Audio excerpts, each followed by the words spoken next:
Hello friends, welcome to my channel cryptos family. இன்னைக்கு இந்த இந்த காணொலியை நான் என்ன சொல்ல வரேன்னா ஃப்ரெண்ட்ஸ், நம்ம வந்து எதை நோக்கி நம்ம போகிறோம் பாரு, அதுக்கு நம்ம முதல்லேருந்து நம்ம நல்லா கான்ஃபிடெண்ட்டாக இருக்கணும். இது நம்ம செய்ய போகிறோம், இது நம்ம இதெல்லாம் செய்யணும்னு முதல்ல நம்ம வந்து நல்லா அது வந்து நம்ம பிளான் பண்ணிக்கணும். இப்போ நம்ம ஃபார் எக்ஸாம்பிள் இப்போ நம்ம ஒரு ஸ்டேஷனுக்கு போகிறோம். இப்போ ஒரு ஸ்டேஷனுக்கு போகணும், ஒரு ஸ்டேஷன்லேருந்து ஒரு ஸ்டேஷனுக்கு போகணும். கும்பகோணத்துலேருந்து திருச்சிக்கு போகிறோம். அப்போ நம்ம வந்து நம்ம தானாக போக முடியாது, அந்த பஸ் ஸ்டாண்டுக்கு போகணும், அந்த கரெக்டான பஸ் வரணும். அப்போ அந்த பஸ்ஸில் ஏறி நம்ம வந்து சரியான டெஸ்டினேஷனுக்கு போய் சேர முடியும். அது மாதிரி இப்போ நீங்கள் வந்து ஒரு கோல் செட் பண்ணுறீங்கன்னா 2025 அதை நடக்கணும்னு, அதுக்குன்னு அதுக்கு சில முயற்சிகள் நீங்கள் செஞ்சாகணும். இல்லைன்னா சும்மா அந்த அப்படியே அப்படியே வந்து நம்ம அந்த கோல் செட் ஆகாது. அது எந்த விஷயமா இருக்கட்டும், படிப்பு சம்மந்தமாக இருக்கட்டும், இல்லை ஒரு வேலை சம்மந்தமாக இருக்கட்டும், இல்லை ஒரு வீடு வாங்குற சம்மந்தமாகட்டும், இல்லை ஏதோ ஒன்று, ஒரு நகை வாங்கணும் ஒரு கோல் இருக்கும். நான் அடுத்த வருஷத்தில் இந்த டிசம்பருக்கு நான் ஒரு 4 பவுனில் செயின் வாங்க போகிறேன் அப்படின்னு ஒரு கோல் செட் பண்ணுவீங்க சில பேர்.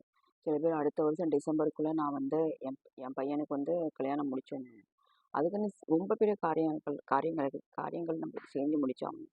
ஸோ அதை வந்து நம்ம வந்து நல்ல முறையில் வந்து பிளான் பண்ணணும். அது நான் முக்கியமாக சொல்ல வரேன்.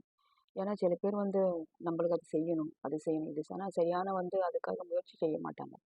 செய்யணும் வந்து அஃப்கோர்ஸ் கடவுள்னு ஒருத்தவங்க மேலே இருக்காங்க, நம்மளுக்கு வந்து உதவி செய்யறதுக்கு, நம்மளுக்கு வந்து கைட் பண்ணதுக்கு, நம்மளுக்கு அந்த பாதையில் நம்மளுக்கு ஒரு இன்ட்யூஷன், நம்மளுக்கு மனசாட்சி மூலமாக நம்மளுக்கு சொல்லுவாங்க இது செய்யணும். அது கரெக்ட். ஆனால் அந்த same time we should also be prepare to come to that final destination. நம்ம என்னென்ன செய்யணுமோ அதை வந்து நம்ம கரெக்டான முறையில் செஞ்சால் அது நம்மளுக்கு கண்டிப்பாக வெற்றி கிடைக்கும். இது நான் உங்களுக்கு தெளிவாக நான் இங்கே சொல்கிறேன். நான் செகண்ட் திங் வந்து என்னென்னா வந்து இப்போ 2025 வரப்போகுது. யாருக்கு வந்து என்ன சொல்கிறது, ஃபைனான்ஷியல் கிரைசிஸ் இருக்கும். அது இந்த வருஷம் முடியல, கடன் தொல்லையில் இருக்கும், கடன் வந்து அடைச்சி முடியல. அப்புறம் வந்து சில பேருக்கு வேலை இன்னும் கிடைக்கவே இல்லை, முயற்சி பண்ணிட்டு கம்பெனி மேலே கம்பெனி ஏறி இறங்கி வராங்க, வேலை கிடைக்கல. அப்புறம் சில பேருக்கு சில நோயிலேருந்து வெளியே வர முடியல, எவ்வளவோ ட்ரீட்மெண்ட் பண்ணி பார்த்துருக்கோம், இன்னும் அந்த நோயிலேருந்து வெளியே வர முடியல. சில எவ்வளோ எண்ணி பார்த்தா ரொம்ப லிஸ்ட் போயிட்டே இருக்கும் நம்மளுக்கு. ஸோ இதெல்லாம் வந்து நம்ம வந்து ஒரு கடவுள்கிட்ட நல்லா வேண்டிக்கணும். கடவுளே இந்த வருஷம் எனக்கு கொடுக்கல, ஏதோ உனக்கு ஒரு திட்டம் இருக்குது, அது எனக்கு கொடுக்கல, அது வரப்போகிற புது வருஷத்துல எனக்கு கண்டிப்பாக எனக்கு செஞ்சு முடிஞ்சு கடவுளை வந்து பார்த்து மனதார வேண்டிக்கிட்டா அது கண்டிப்பாக கிடைக்கும் நண்பர்களே. ஏன்னா வந்து நம்ம வந்து சில பேர் வந்து அதை வச்சு நினச்சி நீங்கள் கவலைப்பட்டு அந்த சுச்சுவேஷன் இன்னும் கொஞ்சம் வேர்ஸ்ட் ஆகுறீங்க. அப்படி செய்யக்கூடாது. நம்ம வந்து கான்ஃபிடெண்ட்டாக இருக்கணும், கடவுள் மேலே பெரிய ஒரு நம்பிக்கையோடு இருக்கணும். எந்த ஒரு வேலையும் நம்ம ஒரு நம்பிக்கையோட விடாமுயற்சியோடு செஞ்சால் அது கண்டிப்பாக சக்ஸஸ் ஆகும். So I request every one, pray with faith and confident.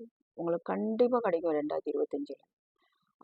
அதுக்குள்ளே மேற்கொண்டு உங்களுக்கு என்னென்ன செய்யணுமோ, என்னென்ன பிளானிங் பண்ணணும், யார்கிட்ட பேசணும், ஒரு சில விஷயம் வந்து பெரிய பெரிய அதிகாரிகள்கிட்ட நம்மளுக்கு பேச வேண்டியது இருக்கும். அப்போ தான் அந்த வேலை முடியும்.